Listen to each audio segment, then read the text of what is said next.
Hi there, welcome to Sheet Leveler. I'm Joanne and I'm here to help you use Excel quickly and easily. We have a great video tutorial ready for you that will teach you how to calculate a rank in Excel. This calculation will allow you to compare data of any size and figure out their position within the group. Are you ready? Let's get started. To rank data, we need to enter the rank function in a cell.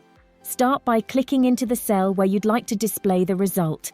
Then type the equal sign followed by the first few letters of the word rank. Excel will immediately suggest the right function for you. We should be aware that the rank function is included for those who use Excel versions 2007 and earlier. To start, we'll click on the suggested function to calculate the rank. Then, we'll enter the value stored in cell C3, which contains Tommy's sales as the number we want to calculate the rank for. We need to include all the numbers of the dataset that we want to compare and evaluate in order to determine Tommy's position in the ranking. We will add a comma and then select the sales by the other salesman for this purpose. Make sure to remember to lock the reference so that it doesn't get changed. To lock the reference to this dataset, click on C3 and press F4. Depending on the type of keyboard you are using, you may need to use the function key when pressing F4. When you see the $sign next to the cell reference, it means that the value used to calculate the rank will stay the same when the function is copied down to the other rows.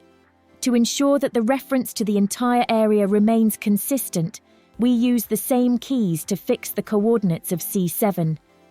To ensure that the rank function accurately reflects the performance of each of the salesmen, copying the rank function to the cells below will ensure that the reference to the relevant cells remains fixed and the same set of data is used in each calculation.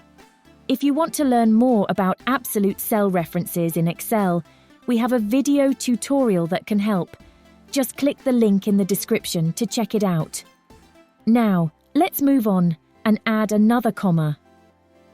We'll then need to determine if we want the rank to be sorted in descending or ascending order. If we want to rank our list of sales counts in descending order from highest to lowest, Excel has a default setting that will automatically do this for us. The highest number on the list will become number 1, and the lowest sales count will be the last in the rank. We can simply close the bracket at this point, and Excel will calculate the descending rank. To find the ascending rank smallest to largest, select the Ascending option.